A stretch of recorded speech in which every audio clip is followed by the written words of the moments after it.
What I really wanted to, I'm like ranting on Quibi right now, but what I would have loved to seen is Amazon buy them.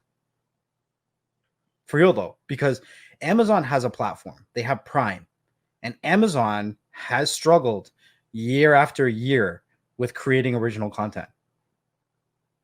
Right? They came out with the Tick. Where's the Tick now? You know what I mean? I mean, probably their most successful one right now is The Boys. I like The Boys. Right? But what else from Amazon do you like? I never saw the Tick. It's on my list to watch, but like, I would have liked to have seen it when it was out. I know they're canceled now, but The Boys and I'm probably gonna have to look up and see exactly what's all out there because. But that's the thing.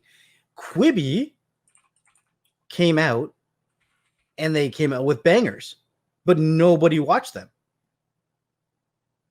Amazon came out. Amazon's a huge platform, and people didn't watch their content because they struggle creating original content. You imagine the success if that Anna Kendrick, if her show or Kevin Hart's show was on Prime versus Quibi. Mm-hmm. Like the success would have been exponential of what it was or what it is right now. They're saying so. I've never seen Utopia. Is that any good? I heard it. Actually, I watched one episode and it was interesting. Thanks for reminding me. I got to go finish that because I thought it was interesting. And they had a series, Jean-Claude Van Johnson. I like him, so I don't know. Like, I probably would watch it just because I like him. But other than that, I don't see anything on here that is any. Oh man, I hate to say this, but it's a hunk of junk. There's garbage. There's nothing in here that is like, ooh, this looks kind of cool. And so just to confirm for anyone who's listening or whatever, or if you're just catching on to the YouTube video or whatever, we're talking about Amazon Prime Originals.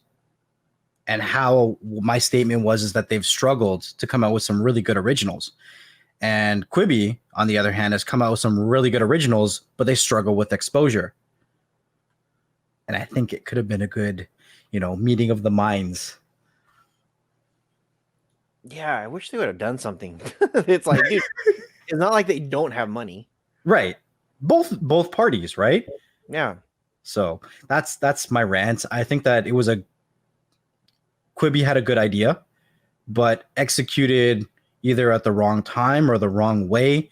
And I'm actually really surprised that Amazon didn't try to swoop them up because Amazon's notorious for swooping up companies and all that kind of stuff. So, man, I could go on and on and on, but at the end of the day, I don't own Amazon and I don't own Quibi, so I can't make the decision for them because I would really like some more content from Kevin Hart and, I don't even know if I'm saying her name right. Anna Kendrick. Yeah, Anna Kendrick. Anna Kendrick. Yeah, I would like to see more of that. They're great. They're great creators. You know who else I would like to see on there? Oh man, what's his name?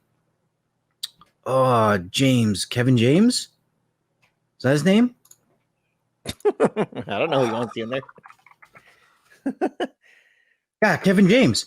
I think Kevin James would be amazing at TV shows or short series, or he's creative.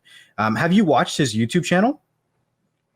So Kevin James, hilarious. He has this thing called the Sound Guy, where he'll take famous movies and video edit himself in as the sound guy with the boom microphone recording, and then I know who he is. Yeah, and his creativity, the way he writes his stuff is hilarious.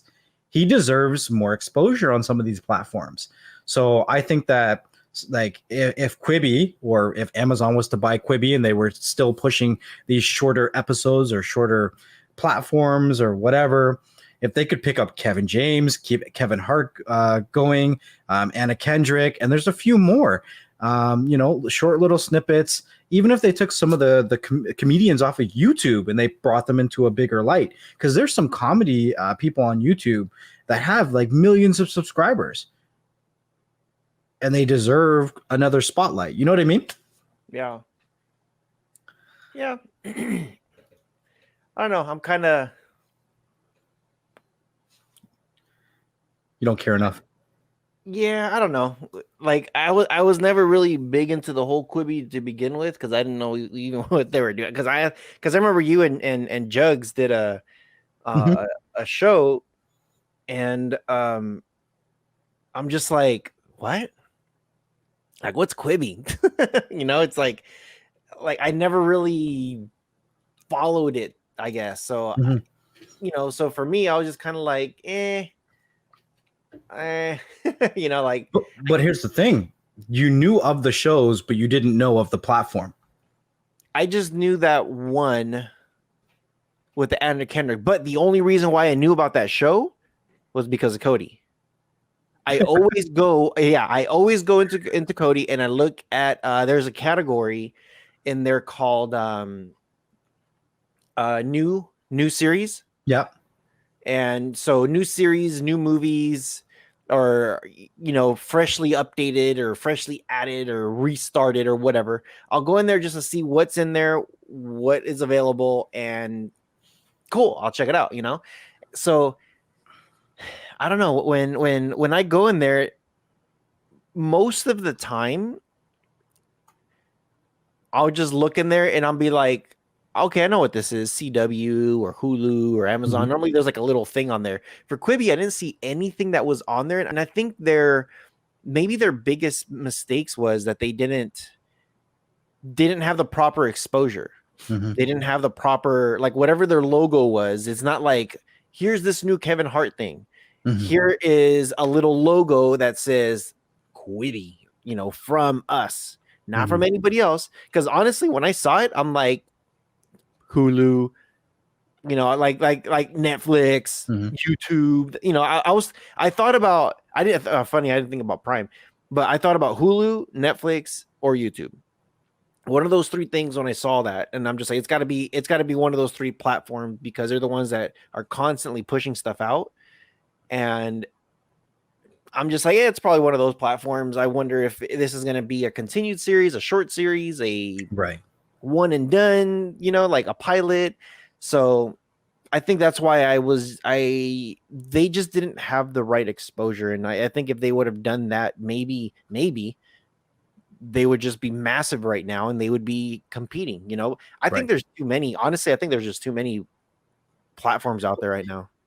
I think that it's a combination of that as well as wrong time, because I think about when I used to work downtown Toronto and having to take the train in every day.